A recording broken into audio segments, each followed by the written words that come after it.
When the pandemic took over the world and shut everything down, people had a lot more time on their hands, and I mean a lot. However, if your name was Josh Swain, you at least had this epic battle for the right to your name to look forward to. Today on I.O., I get to say that I love my job even more as we cover and explain this fantastic meme called the Battle of the Joshes. I'm gonna get into all the details in a moment, but first, if you could do us a big favor and please tap that like button, we would really appreciate it. And with that out of the way, let's begin. As I was saying a year ago, and the pandemic looked like it was going to be around for a lot longer than we had initially thought, pandemic boredom became a real thing. For 22-year-old college student Josh Swain from Tucson, Arizona, he decided to plan an event to cure his boredom. Like most people that join social media platforms, you inevitably will come across others that share the same name as you. Josh, growing tired of there being so many other people named Josh Swain, he decided to put together a group chat of all the Josh Swains that he could find. In the message, he said, "You're probably wondering why I've gathered you all here today." Then in a response, another Josh said, "Because we all share the same names?" And in response to that, the event organizer sets the stage by saying, "Precisely, April 24th, 2021, 12 p.m., meet at these coordinates. We fight. Whoever wins gets to keep the name. Everyone else has to change their name. You have a year to prepare. Good luck." Initially, Josh admits that the message was a complete joke, but after sharing some screenshots online, the internet went absolutely insane and pretty much demanded that the Battle of the Joshes actually take place. Why?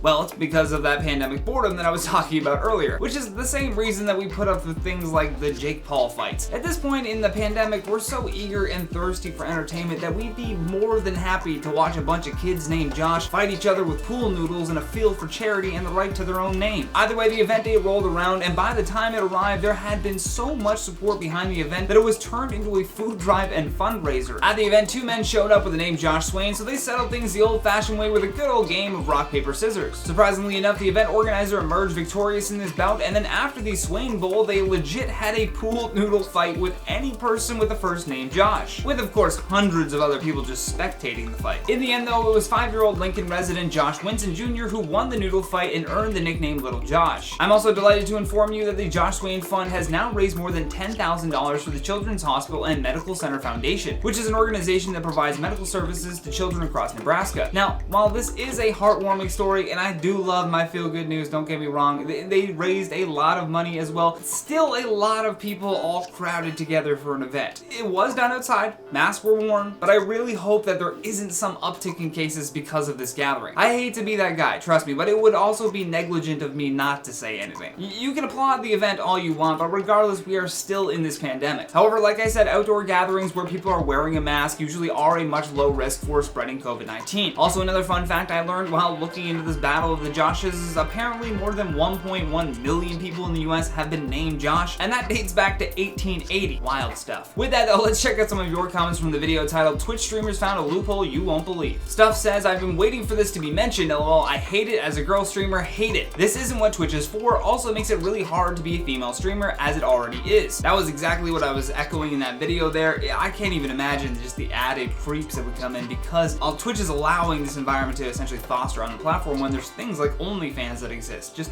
do it over there. Cell Smith says, 20 seconds, never been this early. Keep up the good work, IO. Thanks so much for being here early, Cell, and if you want to be here early, make sure you hit that notification bell. Top Police says, our department is currently investigating this hearsay. We are planning to raid Twitch. It's just Kenny says, wait, so it's people streaming from a hot tub? Yeah, essentially. That's not even video, like Twitch is for video games, in my opinion at least. It should be for that. Like I said, go to OnlyFans if you want to stream in a hot tub. Noel Blake says, is it really that hard to follow guidelines because this whole loophole thing is really stupid? Apparently people like finding ways around rules, and I don't know if that's just an inherently human thing, but either way, I hope Twitch solves it fast. But that has been today's video, guys. Thank you so much for watching. I've been your host, Johnny Rogers, and until next time, stay classy, YouTube.